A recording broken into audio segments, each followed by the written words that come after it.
little bit about myself. Nurse Vietnam veteran. I served for almost 5 years in the Army Nurse Corps, and 1 year was at the 12th Evacuation Hospital at Cu Chi in Vietnam. And I was there in 1967, and my hospital was the largest user of fresh blood in all of Vietnam, so that should tell you something about my experience. We were right beside the hobo woods where everything was happening. I'm also a nurse psychotherapist, and I have been working with civilians and veterans that have been traumatized for 29 years. And then the last 7 years of my life, I have read everything there is to read about military sexual trauma, and I interviewed over 58 women veterans from World War II all the way up to current. And during that time, I was writing this book. It's called Women Under Fire, Abuse in the Military. It's about the culture of abuse toward women in the military. The way I started out, I didn't start to write this particular book. I started out writing about women's service in the military. And then I started getting these horrific stories of abuse, which I didn't really know about. So then I was kind of following that for a while, and then, and I've never written before. So this is the first book I've ever written. And so in 2009, I took what I had to an editor. His actual title is called Book Doctor, right? So I took it to him to say, this is what I've been doing, give me feedback, what do I need to do now, where I need to go with this. And he gave me an enormous amount of feedback, very, very specific. But the key thing that he said to me was, you need to focus on what's happening to these women and focus on the culture of abuse toward women in the military, because nobody knows about it. So for me, because I had a personal connection to all the women I interviewed, so it was an emotional experience for me to get that feedback.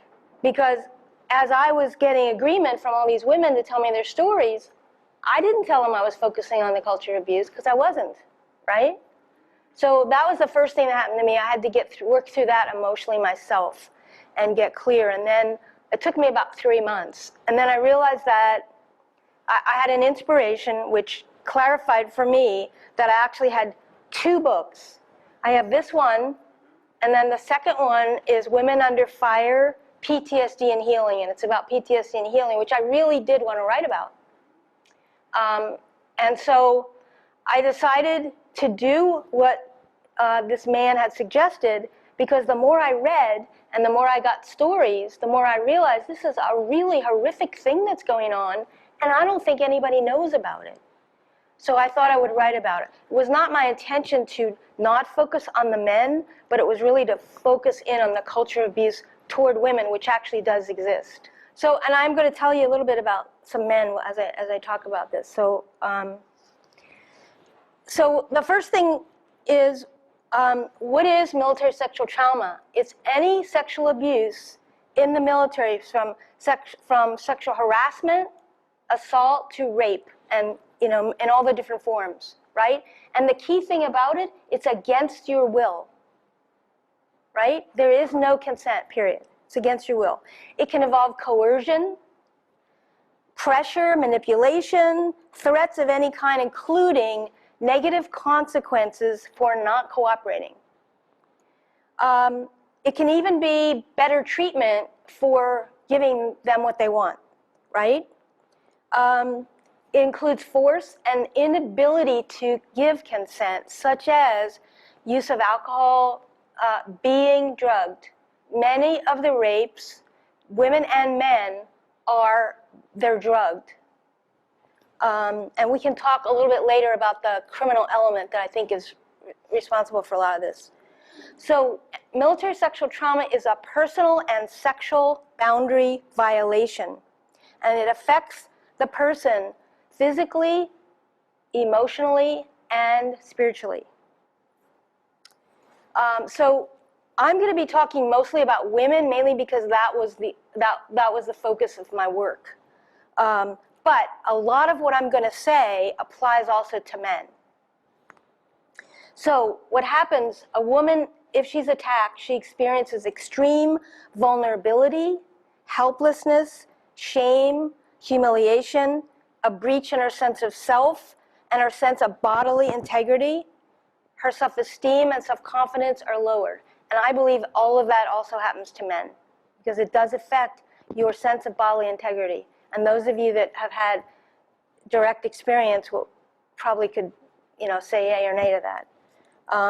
So if, again, women or men, if a brother soldier is the attacker, or if it's someone of a higher rank, and if the unit, your unit, and the military corps is considered family, which is what often is promoted, then you just experienced incest. The attack is basically incest. You were violated by one of your own. So then the other thing that happens is you experience betrayal. You were betrayed by people you're supposed to be able to trust, right? So women are taught, and I suspect it's true for men as well, women are taught from the very beginning in basic training, you can rely on your brother soldiers to protect you. You can rely on them to be your buddy. You can rely on them to have your back. So what happens then when she's assaulted, from the moment of the assault, a woman does no longer feel safe or protected, and she no longer believes that she'll be treated respectfully or protected. So she experiences a clear violation of the very values that are taught in the military: honor, respect, accountability, and fellowship, all violated by that act. So she knows she can't count on her brother soldiers anymore, whether they're same level or ranking above her. It's a grievous psychological injury. So it's an assault on her or you as a male, on your person, your sense of self, and your soul. And it leaves her reeling in confusion, shock, shame, dismay, disintegration, and dissociation. The woman often becomes numb. And so when she becomes numb, and I think this may happen for men also, but again, I don't have enough experience, I don't want to talk about that without knowing. She becomes numb, and so she has less access to all of her internal resources, right? So even the ability to speak, to ask for help, or tell what happened, she's cut off from that ability. So Russell Strand, and I don't know if you've ever heard of him, but he's a military criminal investigator. He's the chief of the Family Advocacy Law Enforcement Training Division of the military police at Fort Leonard Wood. And he's on our side in terms of really speaking up and out on behalf of those who have been assaulted in the military. But he has a statement that I think says everything. Here it is.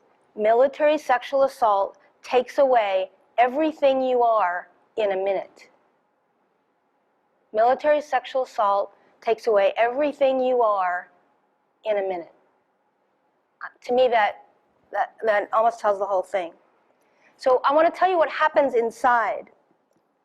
So when you're assaulted, your body automatically goes into a fight, flight, or freeze response. So this little piece right here in the brain, this is called the amygdala. So it looks like a little almond in there. Okay. So what happens is that gets activated, and what it does is it releases a cascade of chemicals and hormones into the body, so your body can respond and react very quickly without thinking, right? And that happens whether it's a military sexual assault or whether you're in combat. Was anybody in direct combat here? No? Okay, well, I am, so I know this happens even in combat situations, even when you're being, mortared or something like that. So the body takes over That's a key thing to remember. The body takes over even before the threat is consciously acknowledged or recognized. So people who have not been assaulted or have not been in combat oftentimes try to think about what would it be like, how will they react under those circumstances. And if they later are in that circumstance, what they discover is they did not react in any way like they thought they would. And it's because of what happens in the brain. So the reason that you don't is because this part of the brain, this right here, this is up here by our forehead inside, this is the prefrontal cortex, okay?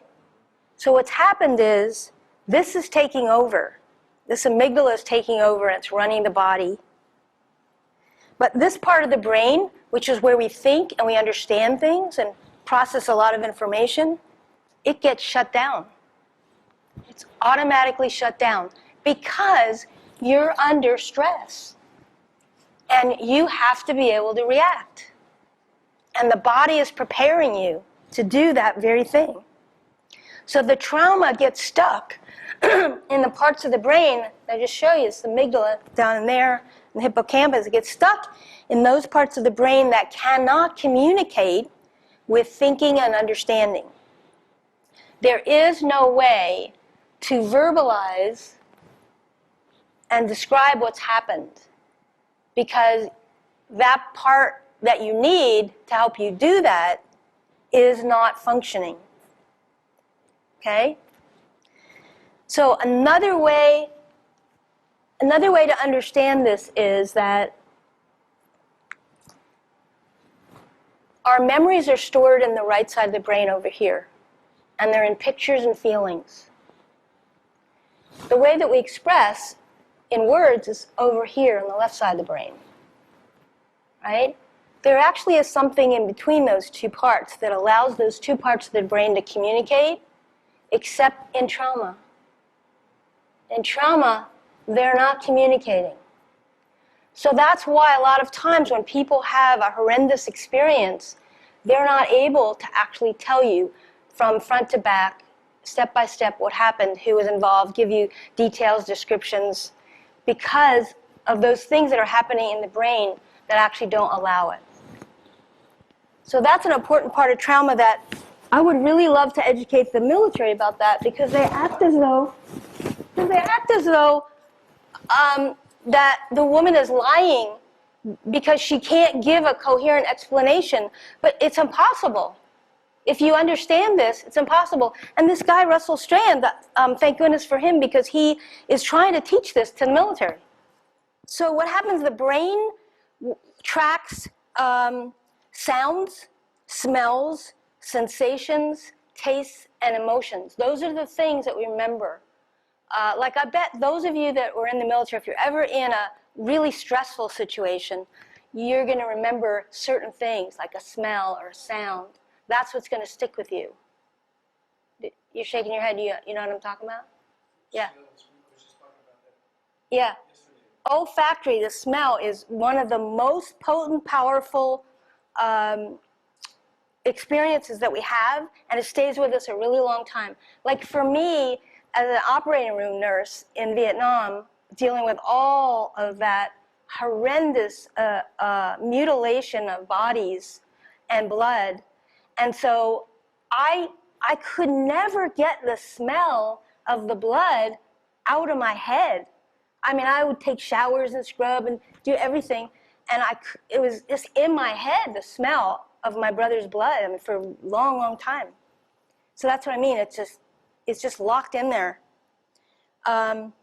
So a survivor, and it sounds like you might be, so a survivor of military sexual trauma, when they're questioned, can literally go back into the trauma with a full body reaction, including increased heart rate, shortness of breath, shaking, sweating, and a dry mouth. They can have all those reactions just when they're being asked about it. And depending on how they're being asked, how devastating that trauma is. So they're re-experiencing the trauma. But when asked open-ended empathic questions, like this would be good for you, Bobby, to know that. So when you ask open-ended empathic questions, survivors are able to give more accurate details. But if a survivor feels doubted, disbelieved, or shamed, they're going to shut it down. And that's basically what happens in the military, because they do that. So here's another thing about physiology. So when we're attacked, we want to run, get away, fight back, right? One or the other. Whether it's in combat or it's a sexual trauma, whatever it is, that's what we want to do. We want to run away or we want to fight back. We want to do something, right? But in terms of a sexual attack, we're being held down and controlled. So that's not an option. It's not possible to do that. So the person that's being attacked is frozen, right? Fight, flight, or freeze. You can't do fight. You can't do flight. What's left is freeze. And that's the thing that as a trauma therapist, that's what I see all the time is people frozen, right? And then when you're shocked, when you don't know something's coming, that's what happens. I bet everybody knows that one, right? So they're frozen involuntarily. They didn't choose that. And they're being prevented from taking the action that they desire to take, which would be to run or fight or something like that, right? So they're literally helpless and powerless. Their intention to act and the energy to do that has been activated, but the action wasn't completed. So that energy is stuck in their bodies. The energy to run or to fight is stuck in the body and it stays there until there's a way to release it. Have any of you ever seen or known about what happens with animals, like a deer, if a deer is almost hit by a car, or if an animal is going to be attacked? Do you know what happens to them if they survive it and after the attack? Does anybody know? They have a lot of energy. So what an animal does is an animal will immediately lay down and you will see their whole body shaking, and you'll literally see the muscles in their legs, their limbs shaking, fasciculating, right, and all in their torso, because they don't have this. We humans have this, and so we don't let ourselves do that. We don't let ourselves just release it like that. So an animal doesn't need therapy after trauma because they do that. They just let it all go. But humans don't. We stop ourselves. So anyway, just know that however long it's been stuck there, it can be released in therapy that knows how to do that. There are some different therapies. Somatic experiencing is one of those. Peter Levine's work. They don't do that at the VA. EMDR and EFT, and I'm actually going to teach you EFT later. So those therapies will help move it through the body. And then it's not stuck in your body anymore, which actually frees you up. Then there's more flow of the kind of energy you need in your body. So military sexual trauma leads to PTSD. And the symptoms begin during the assault. When you can't get away, and you can't move and you can't fight back, you're in it. You're helpless. So with women, they often become numb. They often become numb during the actual attack, numb and dissociate. These responses are automatic and unconscious. They don't have a clue that they did that, but they did it. So her sense of bodily integrity is so violated that she's not able to stay connected fully to her body. And she can't stay connected to the abusive experience. So I don't know if any of you ever had the kind of trauma or near-death experience where you had an out-of-body experience. Has anybody had that? Okay, so if you recall, when you had that, you probably were looking at your body. Probably didn't even know how the heck you got there. But the thing is, we don't think that way. When it's happening, we're just there observing. So that's what happens, is women get disconnected from the body because they can't, it's just overwhelming. It's overwhelming to have this experience. And so they cannot, it's just impossible to stay connected to their bodies and the experience, and they're actually trying to preserve something of themselves by doing that. And so they literally lift up, energetically lift up from the body. The body is still experiencing everything that's happening. And the words, whatever they're being told, that's, the body's experiencing all of that. So they don't lose any of that, but they're up here and they're observing what's happening to their own body to try to preserve their sense of self for, if they had any future, to preserve it for that, right? So, and that can happen in combat as well. So what we call, it's called dissociation, and it's a splitting off of part of herself, her personality. So that happens whenever our psyche is overwhelmed.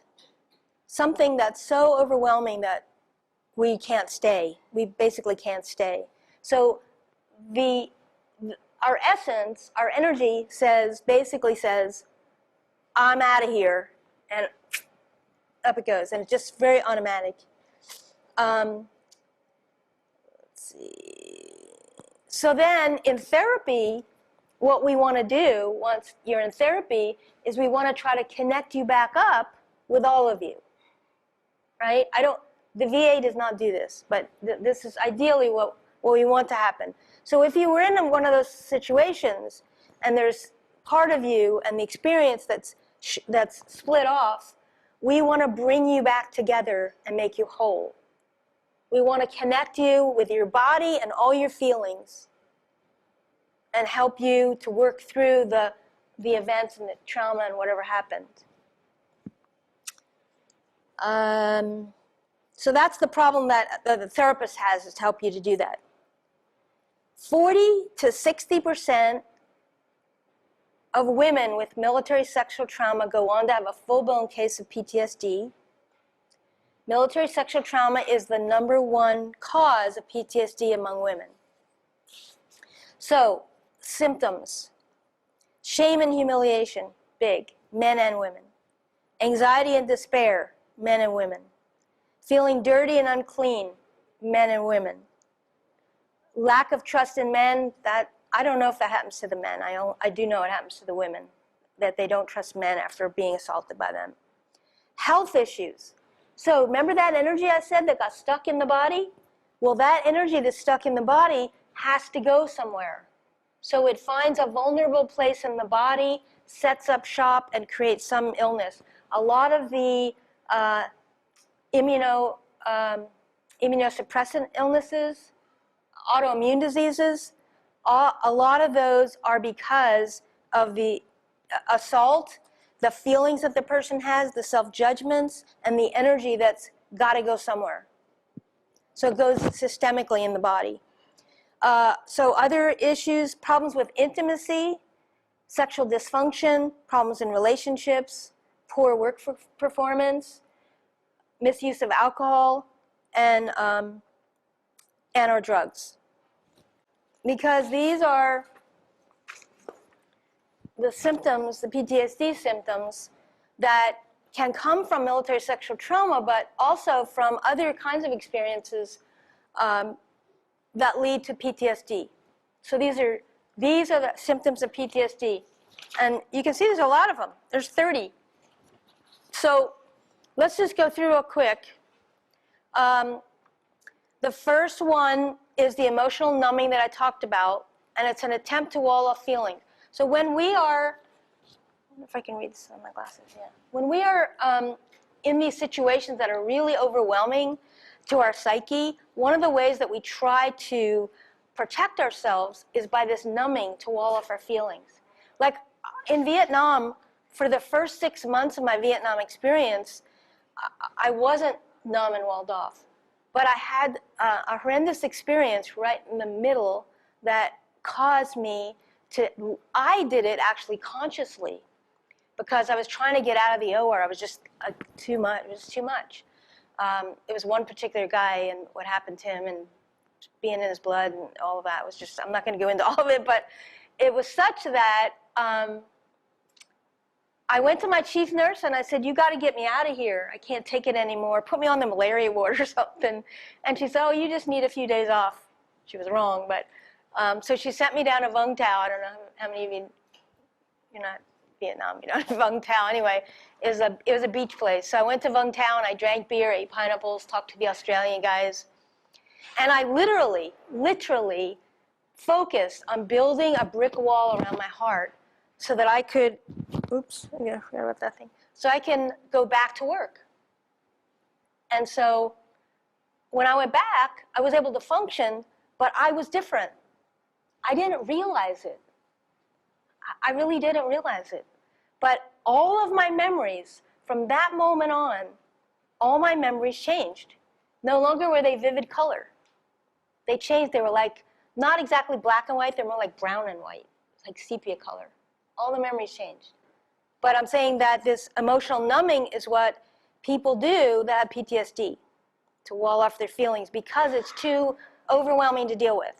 And so one of the things in therapy is to bring that down. But you have to be in a safe situation, a safe environment, and have learn ways to cope and deal with opening up to all that. So then depression. If you know anybody that has PTSD or if you have it, you know that you get depressed at times and it's really heavy and despairing. Alienation. So this is from the emotional numbing. You're split off from your feelings, but it splits you off from yourself and others. So that's where that comes in, Ray, right there. Alienation means that it's really hard to connect with other people. And it's because you're not connected to yourself. So good therapy helps you reconnect to all of you, all your feelings, and then you can connect with other people. I don't know how the VA does with that part of it. And then anger and rage. You know, particularly Vietnam vets. Anybody know a Vietnam vet that didn't experience anger and rage? So if you were sexually assaulted, of course you're going to feel anger and rage because you were helpless and couldn't do anything, couldn't fight back. Guilt. So guilt could be, why didn't I move faster? Why didn't I get out of the way?